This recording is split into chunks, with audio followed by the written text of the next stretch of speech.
family. Welcome to Church Online. Come on and praise the Lord with us.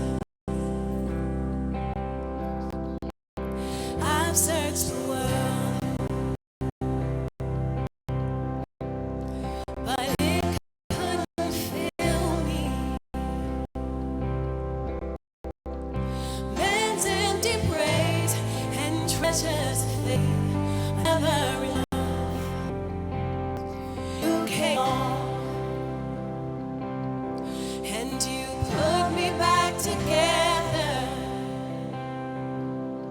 and every desire is now satisfied here in your love. Oh, there's nothing better than you. There's nothing better than you, Lord. There's nothing is better than you.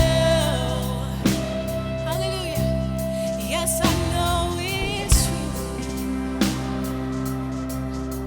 and I'm not afraid to show you my weakness, my failures and flaws. Lord, you've seen them all, and you still call me friend. 'Cause the God on the mountain is the God of the valley, and there's not a place your mercy and grace won't find me again. Oh, there's nothing better than you. There's nothing better than you, Lord. There's nothing is better than you. Sing it out right where you are. Say, there's nothing. Oh, there's nothing better than you. There's nothing better than you, Lord. There's nothing is better than you. Somebody shout right now, right where you are. Testify to the greatness of our God. Hallelujah. You turn mourning to dancing. You give beauty for ashes. You turn shame into glory. You're the only one who can. You turn mourning to dancing.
You've been so, so good to me. And oh, the overwhelming, never-ending, reckless love of God. Oh, it chases me down, fights till I'm found, leaves the 99. And I couldn't earn it, I don't deserve it. Still you give yourself away. Oh, the overwhelming, never-ending, reckless love of God. Oh, Lord, we thank you for your love. Hallelujah. Come on, just thank him right where you are. Yes. When I was your foe, still your love for me. Ooh, oh, you've been so, so good to me, yes. When I felt no worth, you paid it all for me. And I'm glad you did, 'cause you've been so, so kind to me, yes. And all the overwhelming, never-ending, reckless love of God. Oh, it chases me down, fights till I'm found, leaves the 99. And I couldn't earn it, I don't deserve it. Still you give yourself away. Oh, the overwhelming, never-ending, reckless love of God. Oh, we thank you, Jesus. Come on, right where you are. Come on, just open your mouth and begin to thank him, yes. We thank you, Lord. There's no shadow you won't light up, mountain you won't climb up, coming after me. There's no wall you won't kick down, lie you won't tear down, coming after me. There's no shadow you won't light up, mountain you won't climb up, coming after me. There's no wall you won't kick down, lie you won't tear down, coming after me. There's no shadow coming after me. There's no wall kick down, lie you won't tear down, coming after me. There's no shadow you won't light up, mountain you won't climb up, coming after me. There's no wall you won't kick down, lie you won't tear down, coming after me. And all the overwhelming, never-ending, reckless love of God. Oh, it chases me down, fights till I'm found, leaves the 99. I couldn't earn it, I don't deserve it. Still you give yourself away. Oh, the overwhelming, never-ending, reckless love of God. Father, we thank you. We thank you for your love. Oh, we thank you. Hallelujah. We're so grateful. We're so thankful, God. We're glad you did it for us.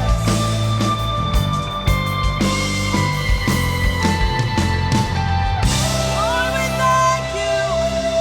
Hallelujah. Hey guys, and welcome to our program tonight. We have something very special and very exciting for you. I want to take a moment, though, and thank all of you for participating in our food drive. We have 100 meals and boxes prepared for 100 families. And you're going to receive more details about that later. But I just wanted to take a moment and just thank you for your consistency. And also, I want to thank you for being so consistent in your covenant of tithe and offering. You know, God has been good to us at Quest Church. Over 100 people saved in just a matter of a few weeks. And even tonight, people will be watching from South Africa and England and Mexico City. And we welcome all of our friends and partners. Here's what we need you to do. We need you to tag friends in those comments. We need you to like it when you hear something that you like. Hit those thumbs and hearts. And more than anything, we need you to share this tonight. So right now, if you'll go ahead and hit your share button, that would help us immensely. Turn on your notifications so that every time something happens at Quest, you are notified and you will not miss out on anything. Well, this is not usually my responsibility, but tonight it's my privilege to ask you and to lead you in giving. You know, the Bible is very explicit about giving. Jesus said, freely you have received, freely give. Paul said, never give out of compulsion. And so tonight I want you to take the pressure off and put the pleasure in.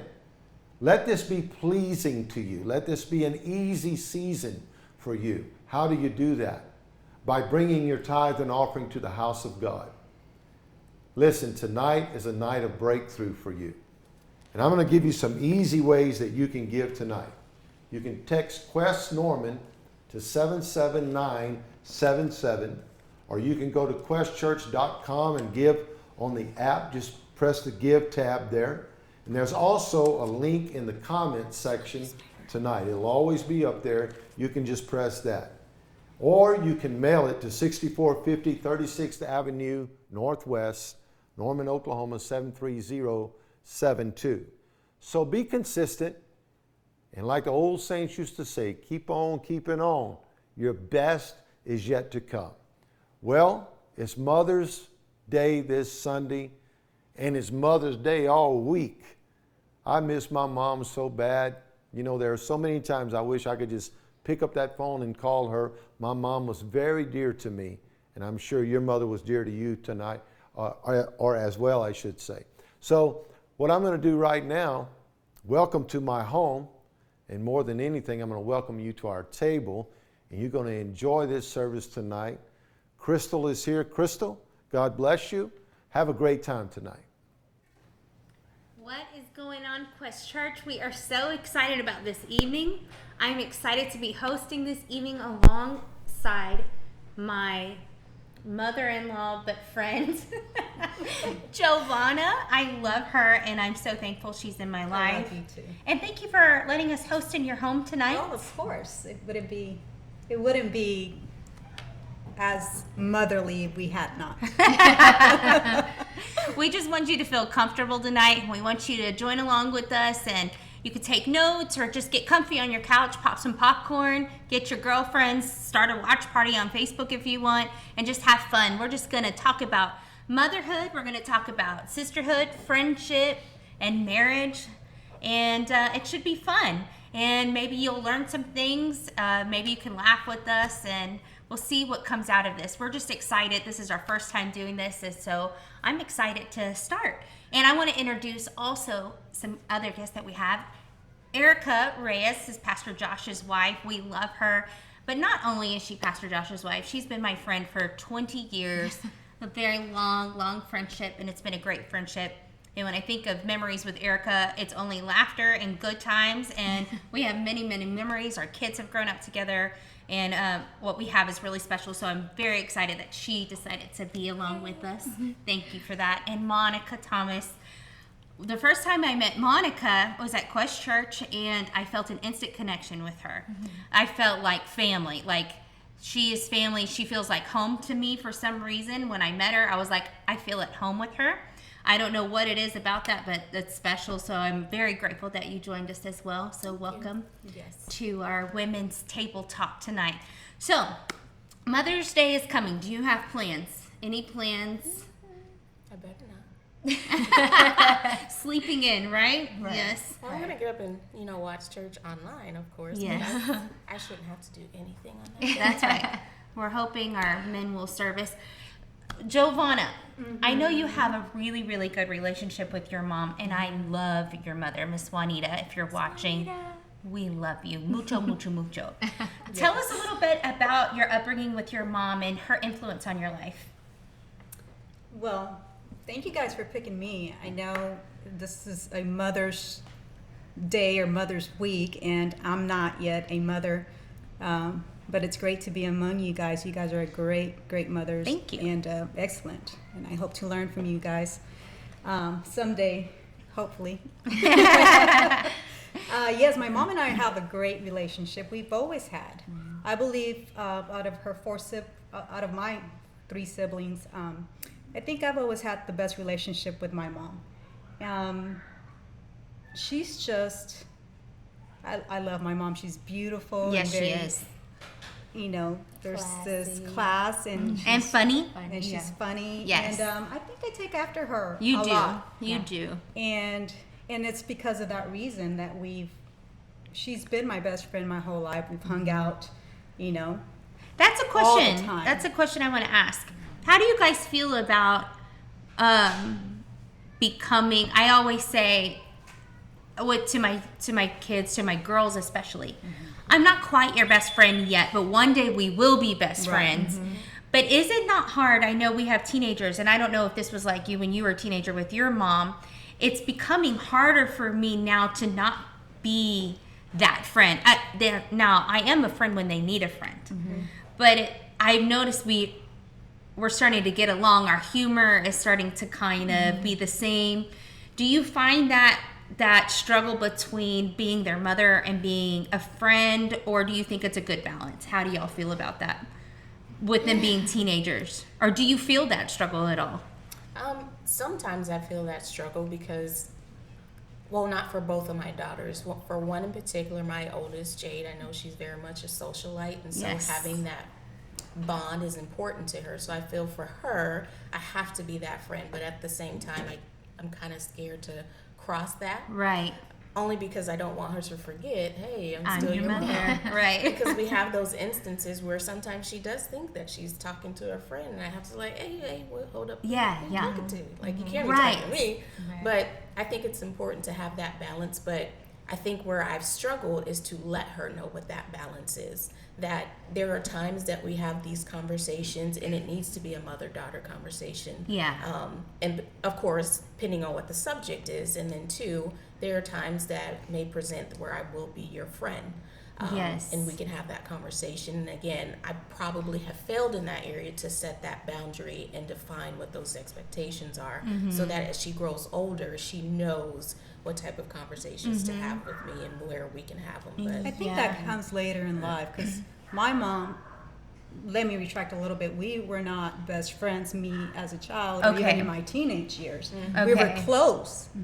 And I was almost very scared of my mom. Okay. So, Yeah. but there's always been this deep love. She's the driving force of my life. And so the honor and respect for my mother has always been there. And I've Yeah. seen her struggles, raising us, almost single as a single mother.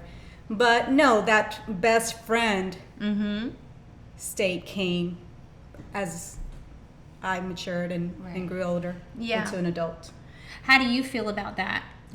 I think it's great to start to be. I think it's a gradual process. Yeah. As they get older, Right. we become more and more Right. best friends. And I think Yes. that's really where I spend a lot of time with my girls is building that trust, because it's a different kind of trust. They already know how to trust me as a mother. Right. But now they're starting to know, I can trust mom with Yes. certain things that, I can't. She's not just a parent like with dad. Right. I can trust her with certain things now. Yeah. So little by little, it goes both ways. They're learning to trust me more as a friend. Yeah.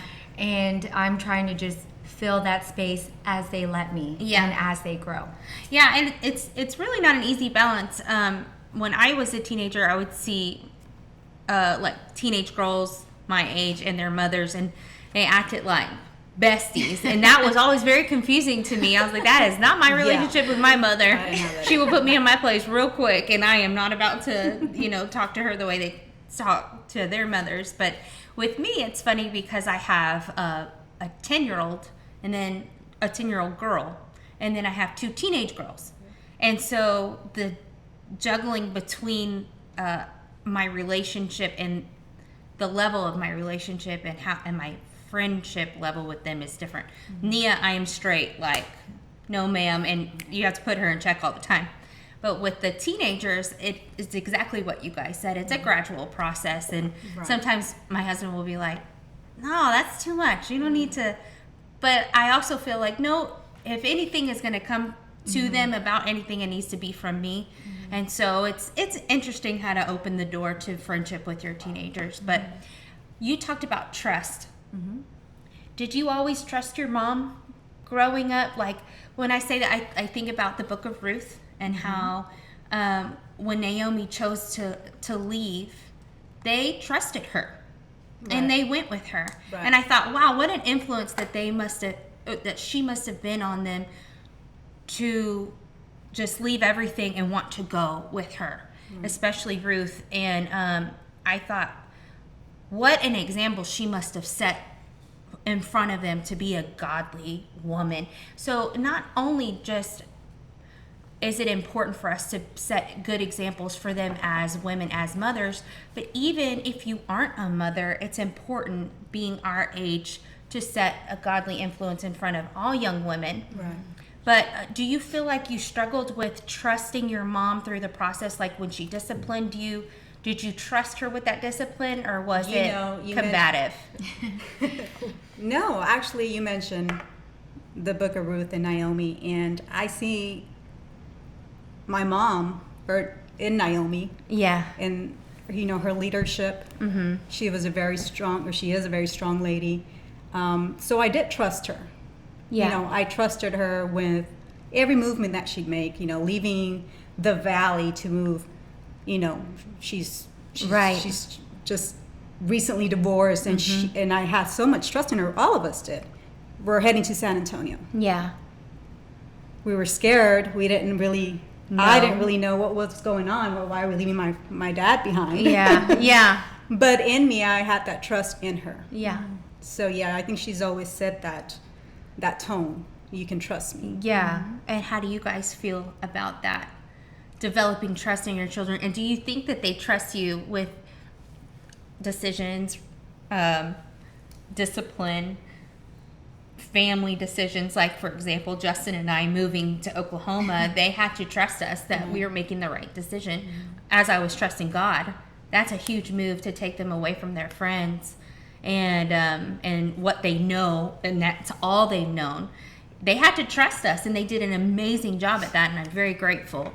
But have you guys ever dealt with them not trusting you about anything? Do you feel like you failed in that area, or do you think that, what do you feel about that? I guess I don't even think about it as a trust thing. And when I was coming up, it wasn't really a question. You just did what you were told. So I think just because I was raised that way, I kind of have the same thought process with my kids. We're doing this. I think we probably talk to them more than I was talked to as a child, and on certain decisions or moves we were about to make.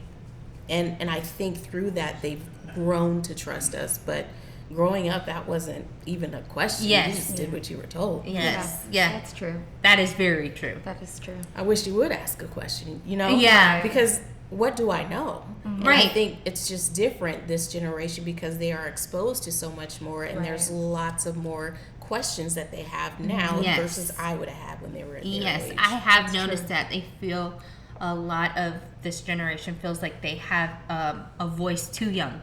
And there's they can ask questions. Sometimes they don't even ask the question, they just voice the opinion without even being asked. So that's a balance as well.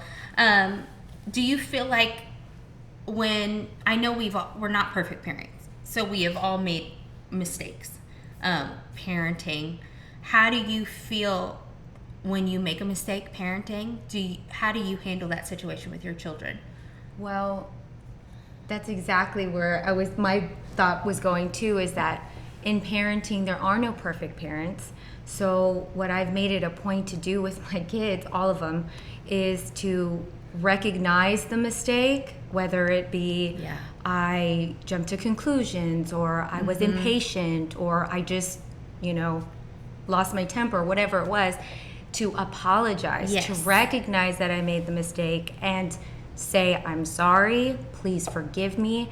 And my hope is that through doing that over time, that they're able to do that, as grown adults, and that's right. And recognize, it's okay to realize I made a mistake, to admit that I did something wrong, and to apologize and ask for forgiveness, because I don't want them later to ever get in a situation in life and say, Lord, you're never going to forgive me. Right. I want them to always be able to think, I can ask God to forgive me, and I know He always will. That's so good. Just like my parents. Yes, that's so good. Do you struggle with admitting your mistakes as a parent, or are you pretty open about that? I think I've learned to be pretty open over the years, only because I'm not perfect. Right. And I think for my kids to see that, I'm willing to admit and at least apologize to them, it doesn't make me less of a person.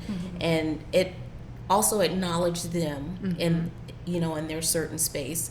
There are times where you would say, this is my house and you do what I do what I say. Yeah. And that's all that goes, even when you are wrong.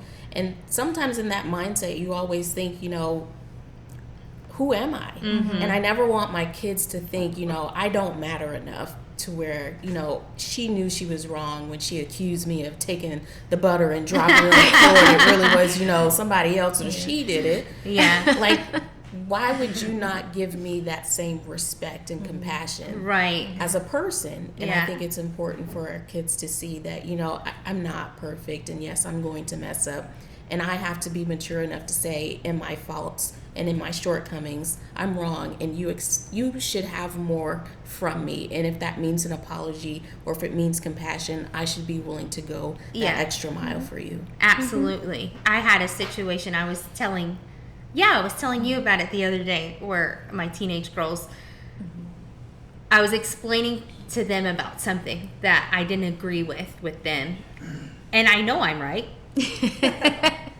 I know I'm right, but I came at them so hard and so fast, and they were just kind of stunned looking at me like, and I think maybe quarantined being with them for a little too long, combined with me disagreeing with them, was just like one big explosion.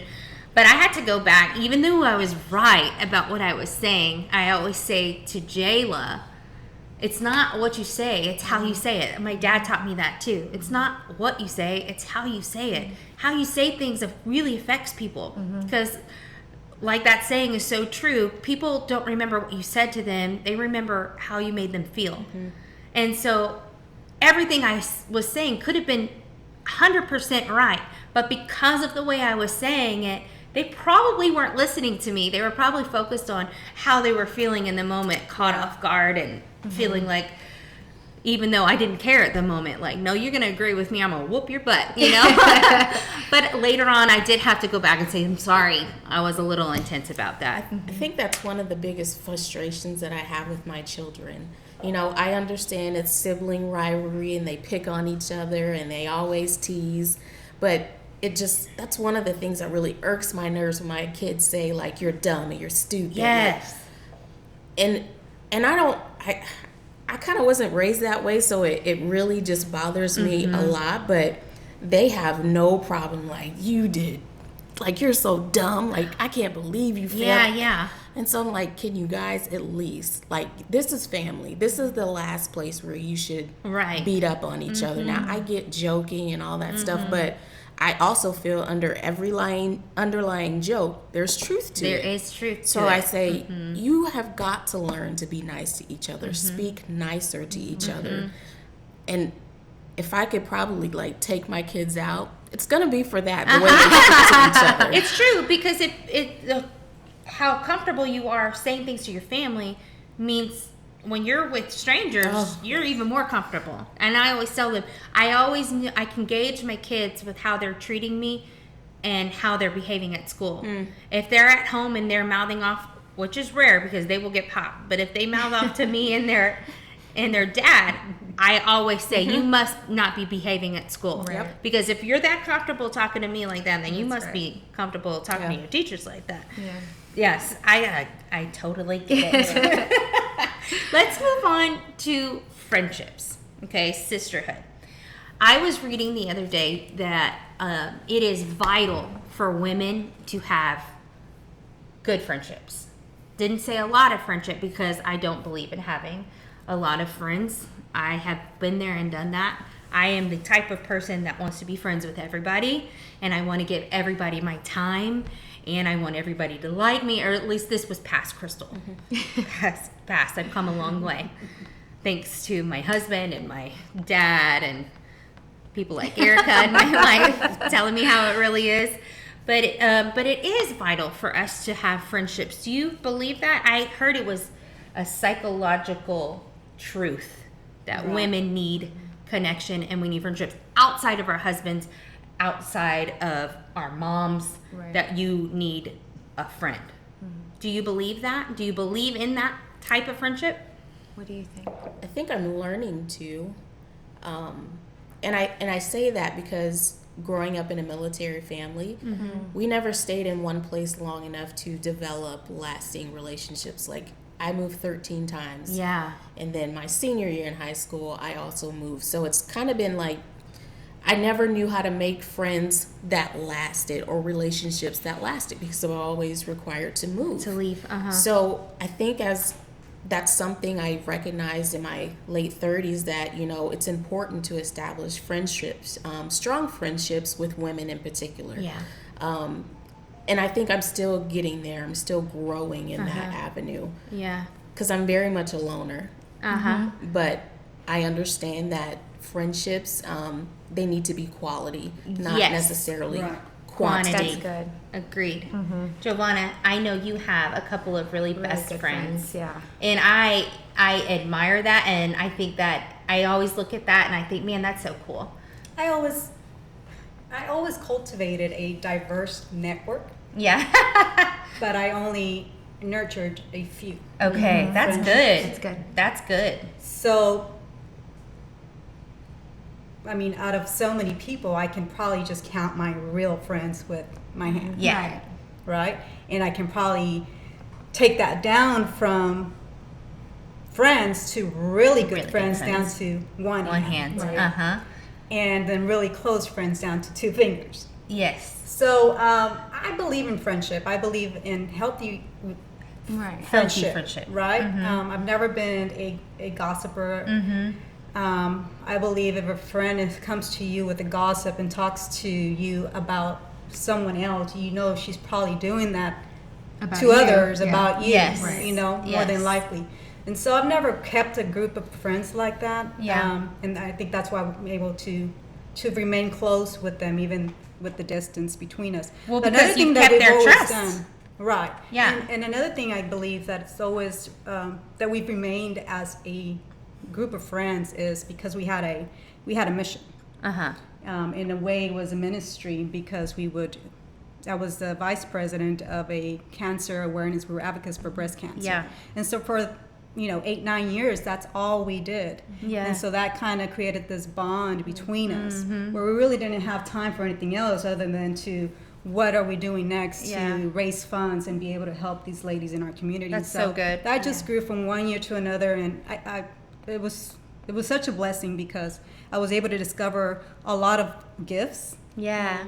purpose, and I believe they did too. And so That's so good. which now I'm being able to use into our ministry here. That's so good. And I can attest to you being a trustworthy friend. I have never heard Jovahna speak ill about anyone since I've known you. And that That's true. being a woman is a really amazing thing. Well, I've honestly. definitely grown, I've matured, and the people that have come in my life, I've learned from, especially, I've learned so much from my husband now. and how he treats his friends and what he thinks of his friends. He's loyal. Very loyal. Yeah. And so, I love that about him, and I try to implement that in my own friendship. Yeah. Acknowledging. Yeah. That's one of his big words, is acknowledging, and just a lot of things that he brings to my life that I'm able to share with them now. Yeah, that's so good. I do want to encourage women, especially women of Quest Church, find, if you feel like you're lonely or you feel like you don't have friends, there is someone there that will be your friend. And whether you need to find them through a Q group or however you do it, it is essential, I think, to your livelihood to have at least one good friend. Right. And it's not important to have a big circle of friends. You don't have to be everybody's best friend. Right. For me, that was a very hard learning experience. I was very available to people a lot, and that caused a lot of heartache. And I have unfortunately gone through a whole lot of heartache with friendships in my life, especially the past few years. But the one thing I have learned is the friends that you have, the ones that have stuck by you, the good and the bad, you need to really be thankful for it. That's good. Yes. Because it doesn't come all the time. Rare. It is very rare. And I've noticed with those hurts that I've gone through, I have become less and less open to giving myself as a friend, especially coming here to Oklahoma. I was like, I'm going to stick to myself. This is fine. It's going to be okay. But thankfully, I met a lot of wonderful women at Quest Church that are amazing. Yes. So friends. nice and friendly. Right. I'm just gonna say that right now. I'll tell All you the the women are friendly. I'll tell you the two. I'm going to shout you two out. The two women that really embraced me when I first came here, besides Monica, was Leslie Right. Yes, I was gonna say Leslie. and Lisa D'Amico. Those two women really were embraced. They embraced me right away. So I just want to tell you thank you right here for loving on me right when I got here. Oh, that's good. We've got about 5 minutes, so let's end it on marriage, the good stuff.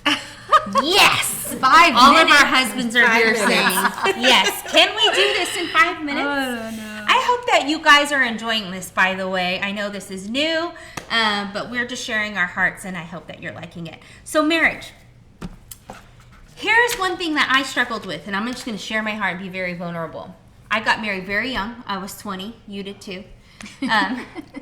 Way too young. Way too young. Way too young. I would, if my kids came to me at 20 years old and said they were going to get married, Have a seat. have several seats because Yeah. you're not going anywhere. I'm sorry. No. It's okay, Mom and Dad. I forgive you for letting me do that. No, I'm just kidding. I love you. You knew I was in love. No. No. Justin and I grew up together. So I had very, very, very, very, very high expectations of him. Way too high. And all my expectations he never met. And that's just honest. Well, okay, so when you say that, And were I'm they- talking about high expectations. Were they stated expectations or? Probably not. Okay. He would probably say no. But I felt like they should be. Like, you should know these things. So talk to us about healthy expectations of your husband. I asked that because I realized, there were things that I expected my husband to do, but I never verbalized to him. Yeah. And so unsaid expectations are unmet expectations. Yes. And guess what? I was mad for no reason. Yes, No reason. all the time. Because I I was mad all the time. I wasn't saying what I needed. And I think the unfair thing is that when I did speak up and say, okay, can you do this? Okay. And you do it one time, like, do I gotta say it again? Right. But having to realize is that, in order for something to grow, it has to be nurtured. So if it means, yes, I have to say it once a week or twice a week, I'm nurturing that Yeah. because that's the only way it's going to grow. That's right. I'm telling you now, I haven't graduated. I haven't. I'm still getting there. I don't even think I'm going to get a diploma because the reality is that, I work with people, and in the military, it's different. And sometimes I think I take that mindset home. When I tell you to do something, I mean, do it. Ain't no ifs, ands, buts about it. Right. But I can't be that way when I'm at home Right. because, well, my husband's in the military. He knows. Yeah. But, and again, it's that expectation that he's thinking that way, but he's not. And I need to give him that courtesy and say, can you please do this This is what I'm expecting. one more time? Yeah. Yeah. What do you feel about healthy expectations? I think that in a marriage, it's not okay to say, you get what you give. It's better to say you give what you want. So if I want trust from him, he's going to get trust from me. If I want him to have my back, I'm going to have his back. Yeah. That's good. So You give I'm what going you to want. do for him the way I want, and I'm just going to see that reciprocated to me because it's a relationship. It's Yeah. relaying. It's going Yeah. back and forth. And so, Yeah. and That's good. Yeah, it's trust. Trust is the word for me today. Yeah, that's good. You're new. Right. Newlyweds. I'm listening to you guys, and I'm like, we must be really new, and we're still in that stage where the expectation's not fulfilled. Then I just do it Okay. because it's easier. Sometimes it's easier done than having to be said. And I'll let him know, hey, you didn't take the trash out. But guess what? I have more time than he does. So I'm not gonna sit there and moan about it and be pissed about it. You know what? I'm just gonna take the trash out. When I'm trying to make a statement, I'll get the trash out and I'll leave it right there in that Make hallway. a statement. But for the most time, if I just stop and think. Yeah.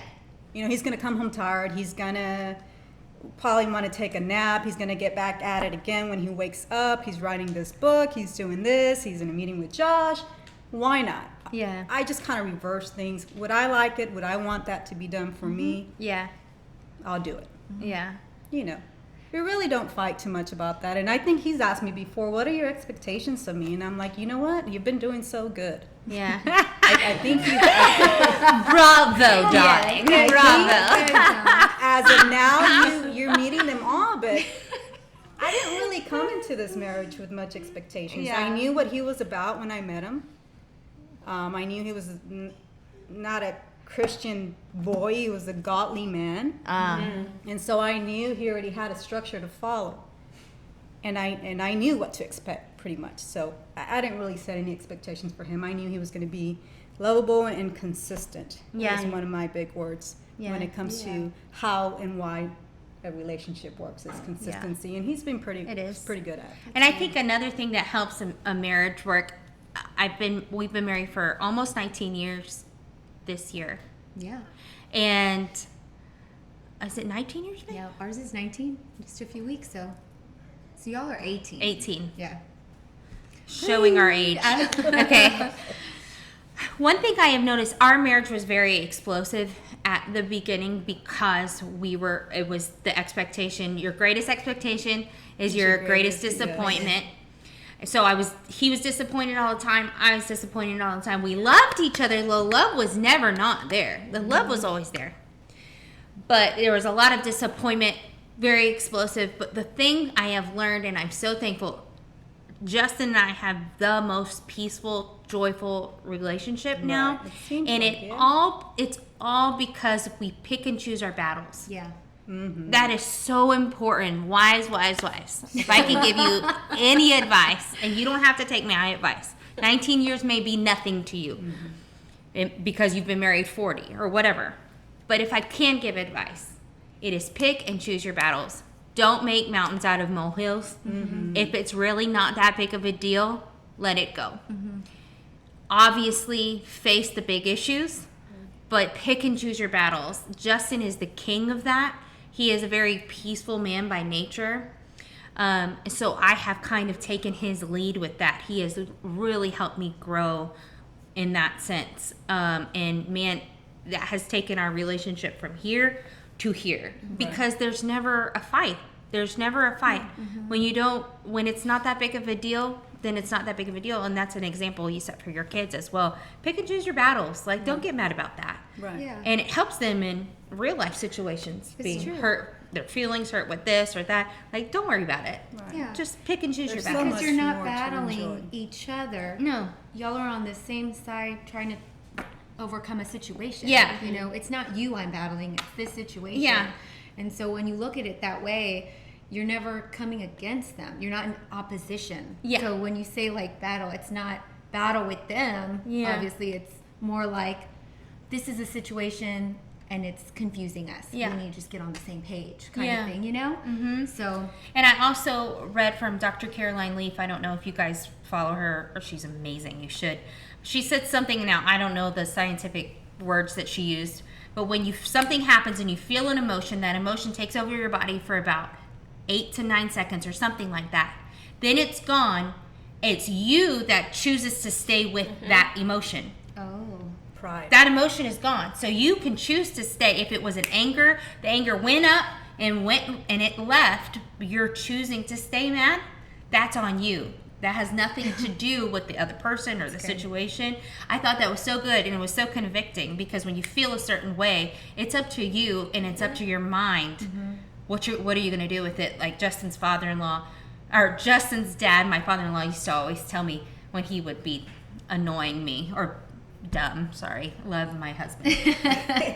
But when I would tattle on him to his parents when we were first married, he would always tell me, charge it to his head, not to his heart.